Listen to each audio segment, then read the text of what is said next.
Brought to you by V-Guard, co-powered by Sensodyne. Lok Sabha निवडणुकींचे exit poll आज TV9 मराठीवरती तुम्हाला पाहायला मिळणार आहेत। मी संपूर्ण देशाचं लक्ष या एक्झिट पोलकडे लागलेलं आहे। आपल्या सोबत शिवसेना नेते अरविंद सावंत आहेत, आपण त्यांच्याशी बोलणार आहोत। ज्या पद्धतीचे एक्झिट पोल आहेत, तुम्ही निवडणूक लढलेला आहात दक्षिण एक्झिट पोलमध्ये भाग घेऊ इच्छित नाही। पहिली गोष्ट, एक्झिट पोलवर मला कुठलाही प्रश्न विचारू मला त्याच्यावर उत्तर द्यायचं नाही। तो तमाशा आहे, तो करू दे, ज्यांना करायचं त्यांना करू दे। याच एक्झिट पोलवरनं राजकारण झालं। केंद्रीय गृहमंत्री अमित शाह असं म्हटलेत की एक्झिट पोल हे भाजपच्या अनुषंगाने 400 पार येतील। ते हेही त्याचं उत्तर आहे। पायाखालची वाळू सरकली किती वेळा, कसं आहे माहिती आहे ना, मराठीमध्ये एक म्हण आहे, खरं तर ते फार मोठे आहेत, ते त्याच्यामुळे आदरणीय आहेत, मला मी शब्द वापरू शकत नाही। काही लोक सदासुखी असतात, पुढचा गाळलेले शब्द मी भरत नाही, त्याच्यातले आहेत ते लोक। तुम्हाला बंगालमध्ये काय अनुभव आला, असेच आकडे फेकता तुम्ही। तुम्हाला कर्नाटकात काय अनुभव आला, असेच आकडे फेकता तुम्ही।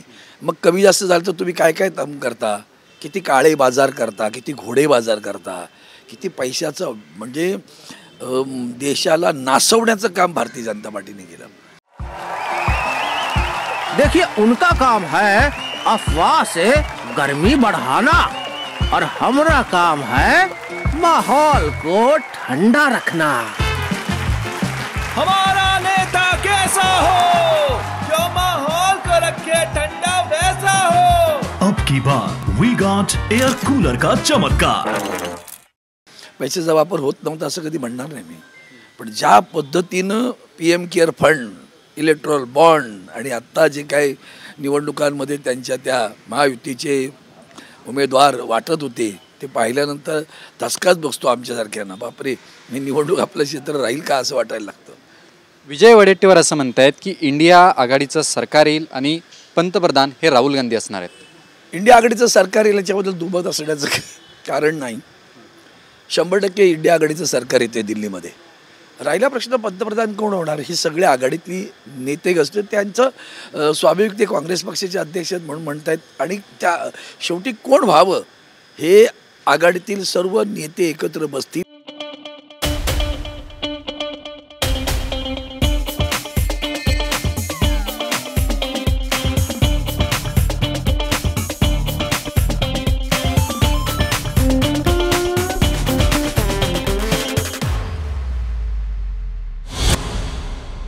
आणि ठरवतील।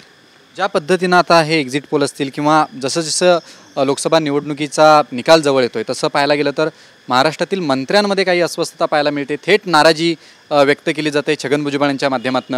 कसं बघताय तुम्ही याच्याकडे? कारण त्यांनी जे काय मांडलंय ना, एक एक नवीन नवीन तमाशे, म्हणजे मागच्या दारानं काहीतरी पुस्तकांमध्ये आणणं, हे सगळे जे प्रकार आहेत त्याच्यावर भुजबळांची प्रतिक्रिया आहे, त्याच्यावर मीही प्रतिक्रिया दिलेली आहे।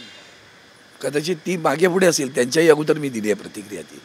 त्यामुळे मुळात असं आहे की आपण देशाला, संविधानाला मानतो की नाही हा इथून सुरुवात आहे।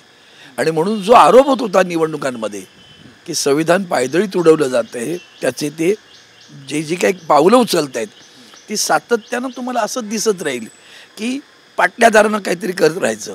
म्हणजे तुम्हाला सांगतो, ते जे इलेक्शन कमिशनरची नेमणूक, हाच खरं तर संविधान पायदळीत उडवण्याचा पहिला केलेला प्रकार आहे त्यांनी। म्हणजे अगोदर करतच आले ते मग जुमानतच नाही कोणाला। सगळ्या संस्था गुलाम आहेत, कोणालाही आतमध्ये टाक, कोणालाही बाहेर काढ, सगळं चाललं असतं। लॉन्ड्रीबद्दल तर तुम्हाला सांगण्याची गरज आहे असं मला वाटत नाही। पण मग संविधानाचं काय होतं तरतूद, सरन्यायाधीशांना तुम्ही का हलवलं? कारण तुम्हाला तुमचा गुलाम तिथे हवा आहे, जो तुम्ही सांगेल ते करेल ते हवा आहे। आणि इथंच खरी तानाशाही, इथंच खरी हुकुमशाही आहे। आणि तेच खरं त्याचं उदाहरण आहे की कायदा कसा बदलला। त्या कायद्यामध्ये एक कमिटी होती, त्या कमिटीमध्ये माननीय पंतप्रधान असायचे, माननीय सरन्यायाधीश सर्वोच्च न्यायालयाचे असायचे आणि माननीय विरोधी पक्षाचा नेता असायचा। सरन्यायाधीशांनी काढून टाकलं, मग पंतप्रधान आणि दुसरं कोण असणार आहे, तर दुसरे मंत्री, ते पण कोण, माननीय पंतप्रधानांनी नियुक्त केलेले मंत्री असणार। म्हणजे काय झालं, ते त्यांचेच गुलाम। मग राहिलं काय, मग तीच त्याला हुकुमशाहीत म्हणतात ना। हम करे सो कायदा, असं जो शब्द आहे तो हम करे सो कायदा सुरू आहे। झिंझिण्यांपासून त्वरित आराम मिळवा सेन्सोडाइन रॅपिड रिलीफ बरोबर। उद्धव ठाकरे यांच्या विरोधात भाजपच्या नेत्यांनी निवडणूक आयोगाकडे तक्रारी केल्या। अनेक नेत्यांच्या अशा प्रतिक्रिया आहेत। मग प्रवीण दरेकर असतील की हे सर्व नेते असं म्हणतायत की उद्धव ठाकरेंवरती कारवाई केली जाणार आहे निवडणूक आयोगाकडे। दिग्गज देशाचे पंडित मंडळी आहे ती सगळी, कायदे पंडित आहेत, संविधान पंडित आहेत.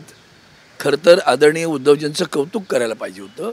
त्यांनी लोकांना मतदान करा असं कळकळीचं आव्हान केलं. कारण ज्या पद्धतीनं आदरणीय उद्धवजी बोलले, एवढं नाही तर पुढच्या दुसऱ्या दिवशी उभ्या देशातील वर्तमानपत्रांनं, महाराष्ट्रातील सर्व इंग्रजी, हिंदी, मराठी सगळ्या वर्तमानपत्रांनं निवडणूक प्रक्रियेमधले गोंधळ सतत मांडले सगळे.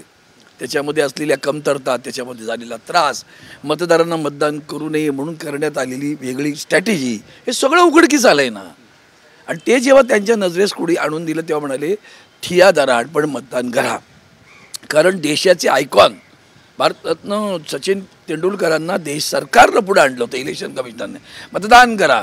मग माझ्याकडे तर 50% झालं. मग ते कुठे गेलं? त्या आयकॉनने दिलेल्या आव्हानाला काय झालं? आव्हान त्यांनी करायचं आणि तुम्ही अडथळे निर्माण करायची, अशी असते. तो मारल्यासारखं कर, मी रडल्यासारखं करतो, ही जी पद्धत आहे ती. बघा आम्ही लोकांना आव्हान केलं होतं मतदान करा आणि बघा गपचूप कसं आम्ही अडवलं बरं का. ही जी प्रक्रिया आहे ना, त्याच्यामुळे त्यांनी आव्हान केलं. ती प्रलोभनं नाही ना दिली. त्यांनी प्रलोभन दिलं का? कोणाला नाही ना. तुम्ही प्रलोभनं दिलीत. म्हणजे माननीय पंतप्रधान कर्नाटकच्या निवडणुकीमध्ये जय बजरंगबली बोललं, काय झालं? वंदनीय हिंदू हृदय सम्राटांना फक्त गर्व से कम हिंदू आहे म्हणून म्हटल्यानंतर शिक्षा झाली. त्यांना मतदानाचा हक्क पण काढून घेतलात तुम्ही. जय बजरंगबली, काही कारवाई नाही का पत्र दिल्यानंतर सुद्धा? इथं माननीय तुमचे गृहमंत्री मध्य प्रदेशात सांगतात की तुम्ही आम्हाला मतदान करा, आम्ही तुम्हाला मोफत अयोध्येला घेऊन जाऊन. म्हणजे काय? हे प्रलोभन नाही. आणि आता जे काय सुरू आहे ध्यानस्थ, हे सुद्धा खरं तर या कोड ऑफ कंडक्टचा उल्लंघन आहे. हाही मतदारांवर प्रभाव पाडण्याचाच प्रयत्न आहे असं आमचं मत आहे. कारण तुम्हाला ध्यानस्थ घरी बसता आलं असतं, मंदिरात बसलात तरी हरकत नाही, पण कॅमेरे लावून बसण्याची गरज काय आहे? स्टंट केलाय पंतप्रधानांनी असं म्हणायचं आहे? नक्की स्टंटबाजीच आहे ती. अरे ढोंगी माणसं आहेत ते, काय घेऊन बसतात ते ढोंगी माणसाचं ध्यान बिनं. कायम ध्यानस्थ बसावं अशी मी विनंती करतो. देश शांत राहील बरं का. एक शेवटचा प्रश्न अरविंदजी, तुम्ही महाराष्ट्रातल्या तुम्ही स्वतः उमेदवार होतात लोकसभेचे, अनेक ठिकाणी तुम्ही सुद्धा प्रचारांना गेलेला आहेत. तुमचं व्यक्तिगत मत काय? महाराष्ट्राच्या बाबतीत किती जागा महाविकास आघाडीला लागते? 48. अरविंद सावंत होते, त्यांनी असं सांगितलं की ज्या पद्धतीनं पंतप्रधान नरेंद्र मोदी हे ध्यानस्थाला बसलेले आहेत ते कायमस्वरूपी असं बसावेत जेणेकरून देशाला शांतता मिळेल, अशा पद्धतीचं वक्तव्य जे आहे हे अरविंद सावंत यांनी केलेलं आहे. व्हिडिओ जर्नलिस्ट सिद्धेश नाईकसह Vishal Patil, TV9 Marathi. Brought to you by V-Guard, co-powered by Sensodyne.